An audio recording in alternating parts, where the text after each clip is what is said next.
The House set to vote today to block President Trump's national emergency declaration. But is this vote even about the border crisis to Democrats?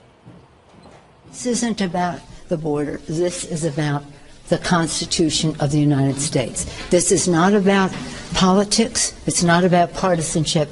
It's about patriotism. We would be delinquent in our duties if we did not resist, we did not fight back and to overturn the president's declaration.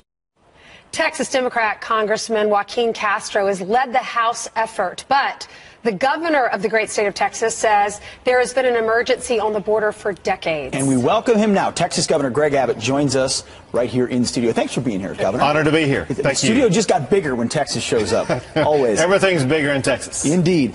Talk to us about this. Is there a crisis and are Democrats denying it? Listen, as Kilmeade was there himself and saw, we had thousands of people gathered just across the Texas border in Eagle Pass, Texas, where there is no fence, there is no wall. It was open. We had to deploy Texas Department of Public Safety troopers as well as the National Guard to make sure that this caravan did not come across the border. Understand this, there are more than 300,000 people coming across the border every year into the state of Texas. Remember the drug busts that have taken place. A couple of weeks ago, there was a massive meth drug bust that took place. And last month, remember, there was more fentanyl, the very dangerous opioid that was found coming across the border that could have killed every man, woman, and child in Texas, New Mexico, and Arizona.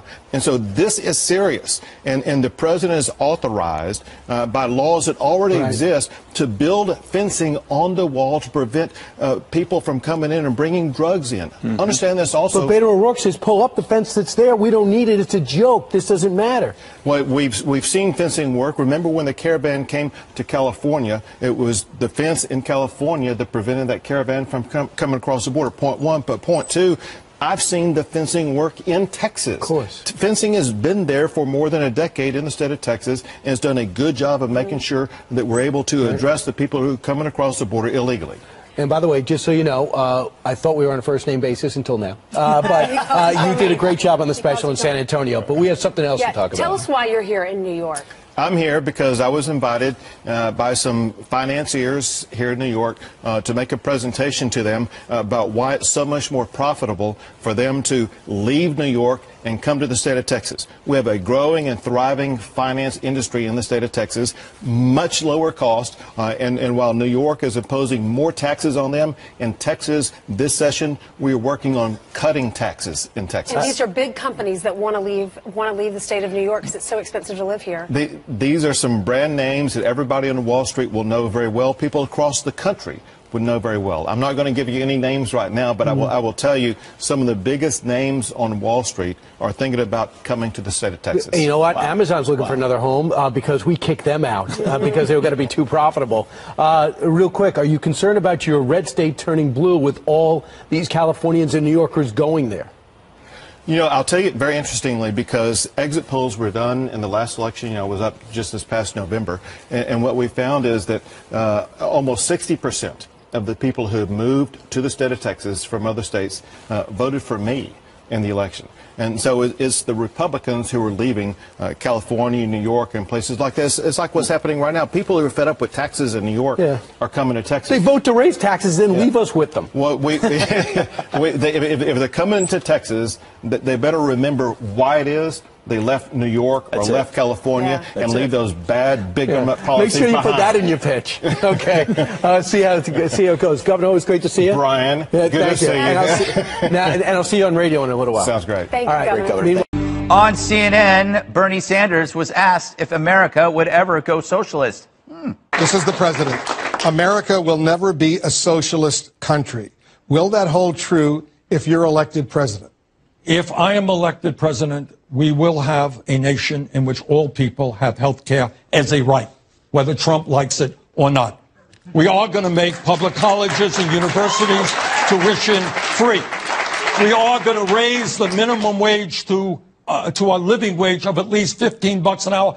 And whether Trump likes it or not, when I talk about human rights, you know what that also means? It means that our kids and grandchildren have the human right to grow up in a planet that is healthy and habitable. Clap, clap, clap. All right, it's the golden rule of socialism. When asked about how it works, focus on the ends and skip the means. Because in the end, we all want free stuff. Healthcare, school, cheeseburgers. Free anything is awesome, especially if you believe that free anything actually exists. It doesn't. Take the tuition-free joke. More than 8 million student borrowers have defaulted on their federal loans for higher education. Why is that? Thanks to all that free and easy money from the loans. There's no incentive for colleges to cut admission costs and no reason not to go to college. Education costs tripled, debt exploded. Now the streets are paved with English majors. College administrations ballooned because the loans inflated the tuition.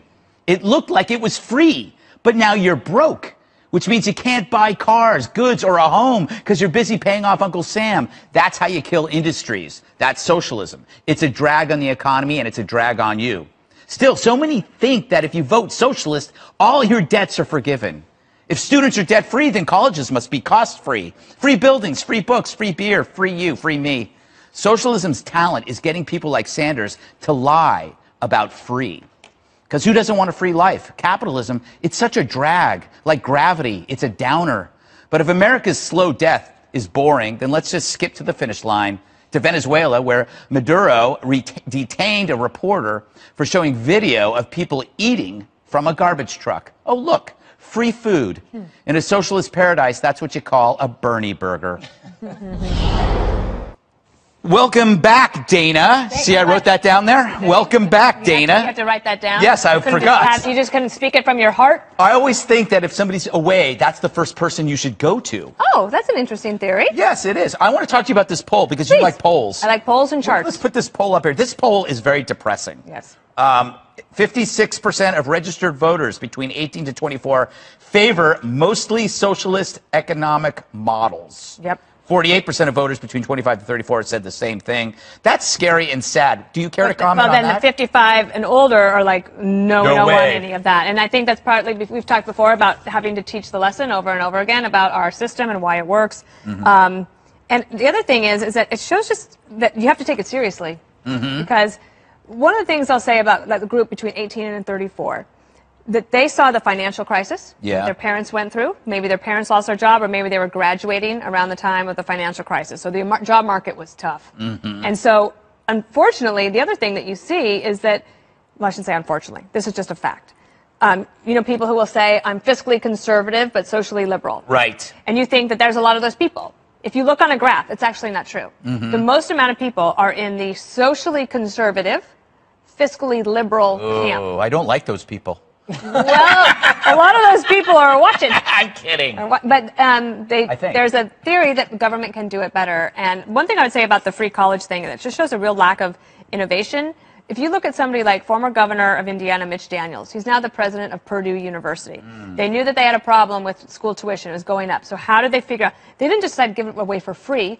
They figured out a way to work with employers so that employers that think they want to hire you in your junior, when you're a junior, they think they want to hire you. They start paying you then, so that they help defray the cost of tuition so that you will then have a job going through, and it's worked really well. But that's an innovative way to do things. That's exactly right. That's actually a solution that helps deal with a promise. Right. But what we see from Bernie and the left generally, Jesse, is just the promises. Right. Well, it's typical liberalism. You create a problem and then you swoop in and try to fix it.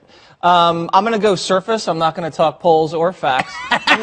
I'm looking at Bernie Sanders here, and I'm thinking to myself, this guy's lost his fastball. He seemed rusty to me. His cadence was plodding. Da-da-da-da-da-da. He seemed boring. The audience was not electrified. I caught some of this last night, unfortunately. And I have to say something, and it's just brutally honest. He is not good-looking enough to be president of the United States. Wait a minute. In the television age, Bernie Sanders, this is great. Everybody knows it, and I'll say it, he is not good-looking enough to be the president. When you have a president, you're inviting them into your home for 4 years. You want to be able to look at them. They have to be telegenic. You have to be comfortable with them. Bernie Sanders is just not handsome enough to be the commander-in-chief. I predict within 3 minutes you're going to get a text from your mother. And your mother is going to make you apologize to Bernie Sanders. That could be happening any moment. But I will say no, if we want to talk about the pie in the sky and the deal, the Green New Deal that he's pushing, they just ran the numbers on this thing. Unbelievable, nearly $100 trillion over 10 years. And guess how you pay for it, Juan? The only way you can pay for the Green New Deal is if you raise everyone's taxes making over $30,000 a year to 100%. Everybody in America can't make more than $30,000. That's the only way you can pay for this stuff. And he doesn't have a plan besides taxing everybody. Donald Trump does. He wants to grow the middle class. And you look at the news right now, you have Jeep now announcing a new plant in Detroit, 6,300 new jobs created, good-paying jobs, with billions more invested in that great city, and I think the proof is in the pudding. The proof's in the pudding, Juan. Yeah, I guess that Harley saw the proof. That's why they left.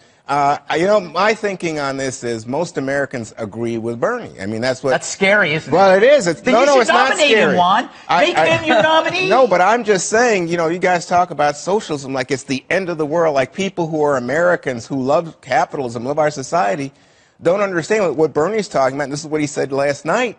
He said, we're talking about democratic socialism. It doesn't mean that the government takes over the means of production or there's no more private property. What it means is that you have protection so that people can, for example, retire with dignity, so that people have security in living in life. I'm not retiring with dignity. Right, but here's the the thing. You know, when Bernie was asked, well, how do you pay for it? Because I think that's your question. Yeah. I think that was the heart of it.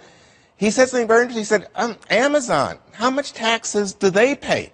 His biggest company. Answer, they're not paying state, they pay state and local, but they don't pay federal taxes.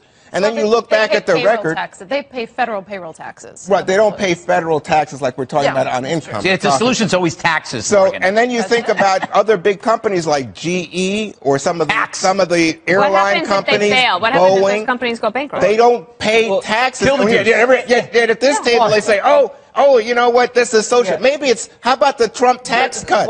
Amazon's not paying any taxes in New York because the socialists chased them out of New York. Morgan, I want to get Morgan in here.